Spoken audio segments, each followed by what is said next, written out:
Hi guys, this morning I'm testing this tiny avatar that I made.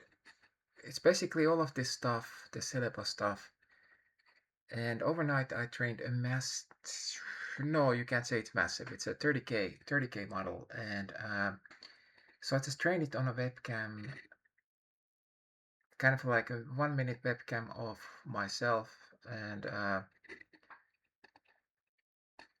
as you guys notice, it's trying to match me into where I was. Kind of like we still have those artifacts and it gets super duper hyper incredibly complicated. But if you think that a normal deepfake and deepfake systems, they are pretty large, and here we are trying to match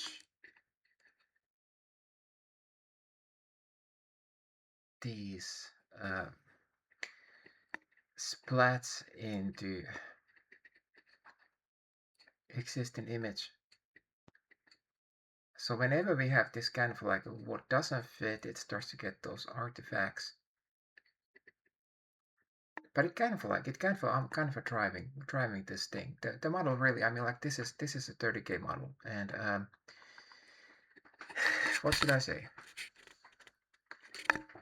It's no deep fake in a way that I mean, like it would have to be a shit ton better, but so it's actually pretty easy to use, but gets complex, gets super duper complex. And the reason why it gets complex is that first of all, incredible amount of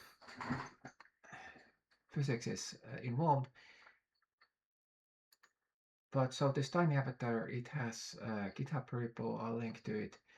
And so it needs the Splat Trainer 3 version 2, and so it has to be in the same folder. And well, let's see, did I have it? So it's a kind of an evolution of all of this stuff, and all of this stuff goes back to the geometric neuron, which is utterly mind-blowing. Like out of this, somehow we are now getting deepfake systems.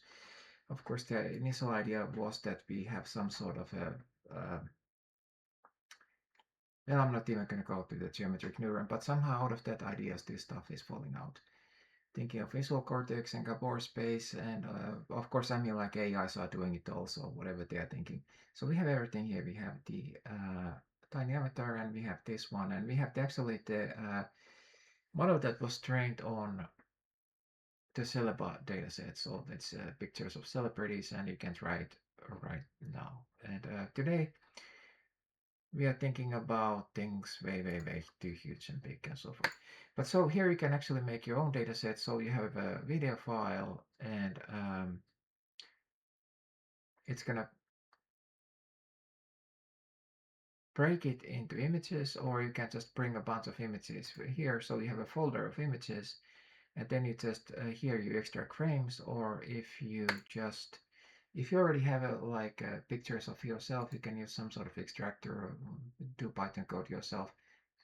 Then you just go to Training Studio, and here you point to the data directory which has the pictures, and this is where it's gonna write the NPY file. So what it's gonna do, it's gonna take all the pictures, it's gonna write the big NPY file, which is kind of like where the pictures are contained. And the reason for that was that you could run things way faster if everything goes to memory. Of course, most likely it won't. If you are 10 years in the future, then we probably could do even big images with massive amounts of memory and so forth. But right now we have to use pretty small images, so 96, 128. The dataset should be pretty large. But then again, like for example, the model that was just driving me there, it wasn't that big. It was, let's see, I think this is 1937 items. And I had just basically, I had recorded a video of myself, and I had broken it into dataset here, extract frames. But the dataset thing here, or the face detect, I didn't use it actually, so this was actually off. Because it starts to, it kind of doesn't work. It starts to zoom into your face kind of awkwardly, and it won't work. So perhaps better not to use this. But and here you can actually see the frame size. If the size here doesn't match this one, I think this actually breaks it to the image size, whatever is there. But you should be pretty centered in the image. And here's the steps. So that's gonna take a while. First it spits out when it trains. It spits out the first bunch of images into the folder 256 epochs. So if you look at here, I think I had. Let's see, I had a. So what it does, like here I had just trained a little bit on this animated thing. So it's gonna the data set. It's gonna do the NPY file. So this is all the images stuck into this thing, and it's gonna give you the model here. So then when you get to the avatar driver, you can here you can load this Canva is shitty. You have to keep on pressing on that thing for that thing to work. But here, so you load the model. So if I'm gonna load, say, the celebrity model here, which actually is on the website, so you don't have to do a model yourself. The model 2 is here. It's 22 megabytes. But so if I start it now, and actually no, what is wrong? Was it not that? Well, I have it here. Let's see. 30K. So this was actually 30,000 steps. I think this is 96.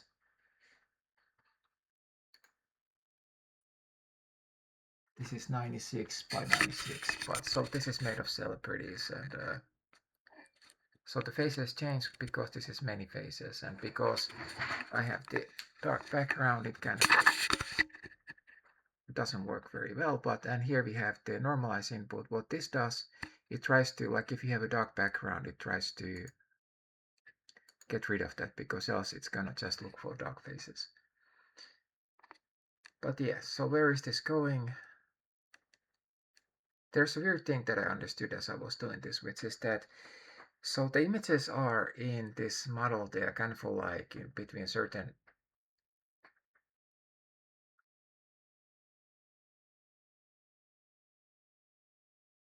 Like, how would I explain it? So because it's made of gabor packets, splats, kind of like in 3D splatting.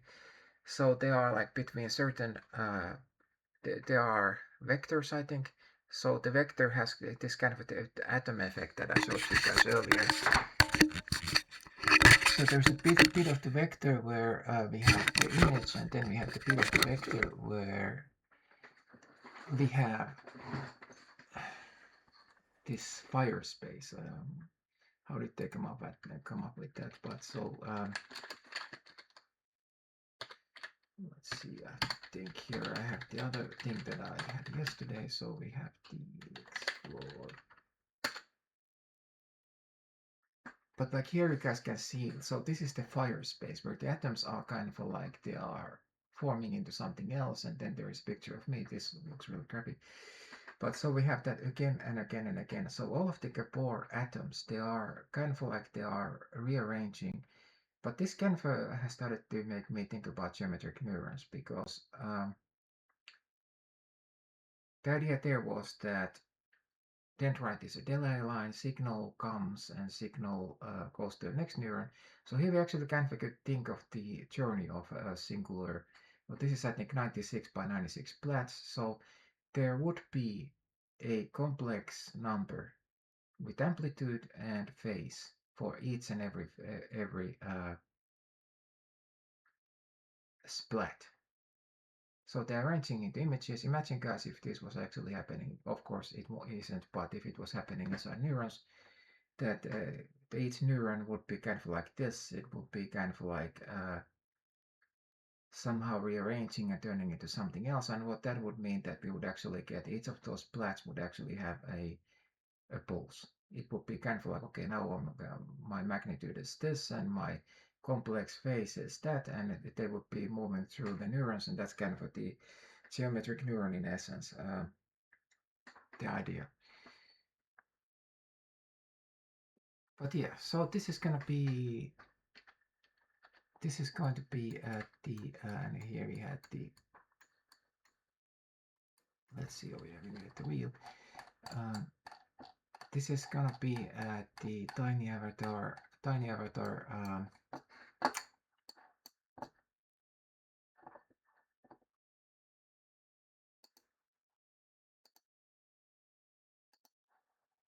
GitHub here, and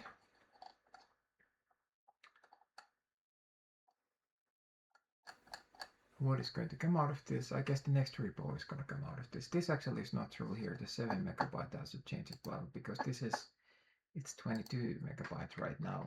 We do have the ONX version of this, which is somehow it compressed the stuff into smaller. And this thing actually, the splat trainer can compress. No, actually this can't, but the splat trainer 2 that's earlier, it can compress this model into ONNX file, and that can actually use those weird ass tools that I had on an earlier repo. But anyway, I'm making no sense here.